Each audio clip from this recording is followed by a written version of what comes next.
since since the album really it's kind of a project. It's only 10 songs, but really it's it's a continuity. It's a sort of a story. It should. I was working trying to get the flow, so which means that when the songs transition from one to another, even I work on the breaks exactly just to get the timing. So when the one song finishes, you sort of get enough break for your listener to rest, to go to the next song, and then after that you get another one, and we're trying not to aggravate anybody with too much of the same sort of tempos. So the tempos flowed from one to another, trying to change the listener's interest. So you can really put an album on rotation on repeat, and it should not tire anybody out. Right. But yeah, like after listening, it's like reading like a really fascinating novel. You really feel like you've been on a journey. At the end, you're like, oh, okay. Thank you. So really, we appreciate that, and thank you also for sharing your inspiration and your technique for composing. It's really always fascinating to hear how people compose music. Really, how is it done? What's your inspiration from the morning? How do you go through the process, and how long it takes to make a song? So we can really appreciate the time that it takes to do that. So that's the process of composing is for me it's pretty easy. I get too many ideas musically, and if I really sit, I know I can come up with ideas. But the point is, really like with anything in life, is to finish them. That's the hardest part. So I find that coming up with something quite nice, it's not a big task for me. It's sort of natural, or I would say if I focus on it, it just happens. But on the other hand, if you just to get to the stage where you can actually present it to people in an emotional, finished, full form, that's a totally different story. So. That may take time, a long time. It may take a shorter time. If you work more continuously on that, it definitely happens shorter. So you sort of program yourself to finish a project in a certain time frame, or maybe you just trying to just keep the continuity running from the morning to the evening for a week or two, and maybe take a little break and then come back and come out with the new ideas.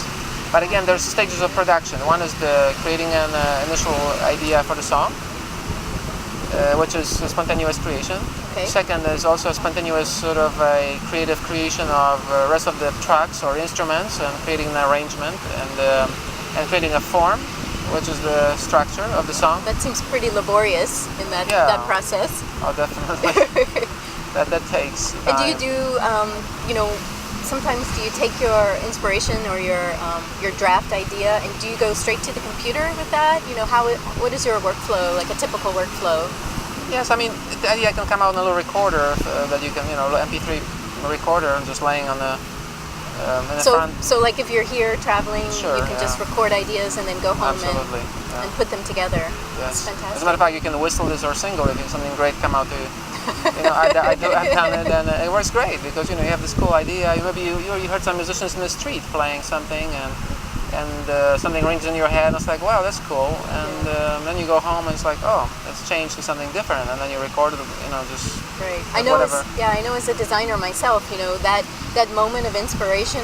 It's there, and then it's gone. You can never find the same moment again. So it's great that you have a way to capture that. And I think everyone who is whose life is creative in a way, if a writer, it could be a writer, composer, or filmmaker, should capture very quickly those things, because they just go. And and before I thought like, well, I go home, I will just kind of restore the. No, you can't do that. There are certain sentences in the writing that will just come out on the spot. If you're sitting in a beautiful beach like here and you're writing a book, you're not going to be writing a book about the wars and sickness or something really horrible. I don't think so. This will be very hard here. On the other hand, if you're here, you're probably very inspired and starting feeling very relaxed, and that will influence your writing as much as music composing. So I think even working in an imaginary sort of situation, if you're in the studio and you're just try to surround yourself with the beautiful images, or look on the internet on beautiful beaches, beautiful girls on the beach. And there are many. There are many here. You might see a few walk by. Yes, that's right. I will try to videotape maybe a little bit more of the girls here. Yeah, we could add that in for you guys. Right, for the interview, as an extra. And some eye candy for the ladies as well. Don't worry. Absolutely. So. So that really definitely surrounding yourself with those imagery or certain kind of movies that one watches is really important, because then you get that good boost of positive energy.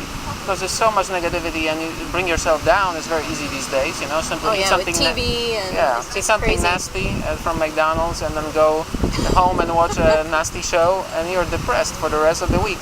And that's not exactly the formula for successful writing or composing. So I think the best formula is just to surround yourself with beautiful images or music, or it's easy to go the other way. It's much easier, and I know there are a lot of people who, you know, could say, well, we want to have this freedom of expression. Of course, you know, everybody has the freedom, but I'm saying it's much easier to be ugly than to be sort of pleasant.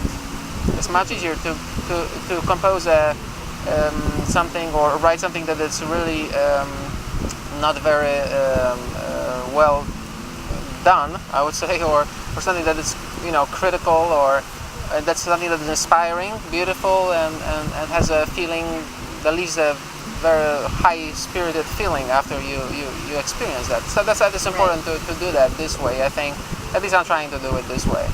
Right. And I think that's a great, you know, way to live in general. You know, it's great lifestyle. Absolutely.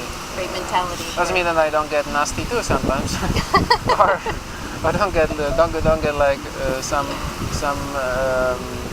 thoughts that are, you know, but you have to push it sort of out. Try to push it out and continue the positive line of work. Or otherwise, you know, it's a kind of vicious circle of things that, you know, presenting to yourself.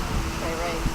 And so there's those two stages, you know, like of composing, like initial stages are very important. So you stay in a positive sort of frame, and then you get out from this stage because you want to become an engineer now. So you now begin to see now you have to more analytical and a little bit more analytical. The sound spectrum. The creative part is done mostly. So now you go to something that you would work on the layers, like in the Photoshop and in the photography or in the video editing. We see those layers of images. So it's the same with music. So now you're working on layers, on the frequencies. This is a sound engineering part. So you are now creating a structure. Even it could be simple, like in my album I only use like drums, percussion, 2 guitars maybe, and bass, and some keypads. But the point is that even if this is sort of a simple thing, is to try to get the fullness, try to get the liveness and the juice, squeeze the juice out of this. I would say, especially when it's sample music, you know, when it's not real live musicians performing. That's really difficult to get that really pure sound. Yeah. Mm-hmm. Yeah. And you know, get it to the level that it's really sounding like something, not just like a little home studio production. And that's the sound engineering part. It's very important. I'm not saying, you know, I'm not comparing myself with people who produce, you know, Sting or Bebel Gilberto or Michael Jackson. But, you know, that's a separate story. I mean, we're talking about multi-million-dollar studios with teams of people, like 15, 20 people working on a project. But if you do it yourself, if you have a, you know, reasonably good knowledge, if you spend time just working on that, definitely you can get good results. I think that's really inspiring, you know, for a lot of guitarists and even singer-songwriters, you know, everyone out there. I mean, the equipment is available, and spending, you know, several years probably, you know, perfecting it and working on it. And do you have like favorite software, or, you know, I know you're famous for, you know, more plugins than God or something like that. I know you have a lot of plugins. I know you test them, but I have more plugins than I really need, probably about 100 times more than I need. But the fact is that, you know, again, either you sit there and tweak that stuff and tweak the knobs and getting the technology out of the music, or you're just getting music out of the technology. Right. So there's a big difference. Yeah. Yes. Quality. Because you know, I mean, anybody can buy a sort of a synthesizer and start making a really squeaky sounds. You know? Or just like creating loops and around the same loop. I mean, you can hear that, you know, sometimes in music, and it's a little bit annoying. You know, it's almost like abuse of the technology, right? Yeah. I mean, you know, it's the next stage in development of music. You know, of course. But again, if you talk about music, music is always should be an expression of, in my opinion, of some sort of a feeling. Right. It's really hard to get a feeling out of something that is just machine repeated. Sure. Absolutely. You know, the machine doesn't have a feeling. It's just a computerized. If you go to factory, there's no feeling there. People trying to record those sounds, you know, like factory sound and make something out of this. Okay, you know, you can get something out of this, but is it really going to leave you a pleasant feeling, or you want to feel like a worker in the factory? You know, right. So if you go to the beach here, you get some resorts, you get the pumping music. You know, it's kind of cool, but after a while you just get tired. But you never get tired of the randomized sounds of the nature, which like we have here, like palms, right. blowing, beautiful wind. We have some beautiful girls there right now taking photos. We have beautiful waves, you know, the sound of the sand, and just it's randomized. That's the nature, and it makes you feel very, very good. People don't know that why it's happening. It's on a sort of a genetic level, I would say, right. Which I think some scientists said. But also, it's simply the randomization and the pleasant frequency ranges. So if we can capture and sort of take the to music part. It's sort of, again, you know, you can program music, you can create certain feelings by using certain harmonies and people, but I think the repetitiveness of something, it never really create that sense of peacefulness or a right.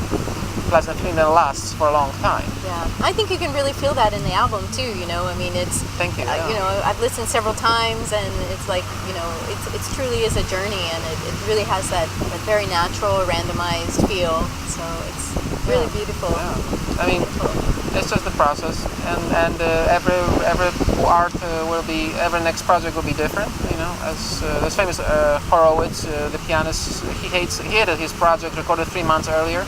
He was just a solo pianist most of the time, but he just hated that. He hated the recording process? Yeah, no, I mean the stuff that he recorded like even a few months earlier. He said like, see. oh, that's right. Oh, he wasn't satisfied. No, he was never satisfied. I see. So we're talking about big guys here, and I'm not like me here, you know, little flamenco guitarist. But we're talking about, you know, Horowitz, who is like a legend of piano playing, and he was, Paco de Lucia, you know, who was satisfied probably one of each of 4 concerts. He was happy maybe one. So I would say the success rate here of like how you feel happy about what you're doing is not necessarily 100% all the time, right? The same with the recording process. You can do it in 100 ways, but well, you gotta do it. If you don't do it, that will be now recording. Right. But if you do it, you're never gonna be satisfied anyway. So let's do it. Right. But so I've been through this process, and then the next album is gonna pop up much faster because I know the process now. We hope so. We're ready for the Thank next you. one already. Thank you.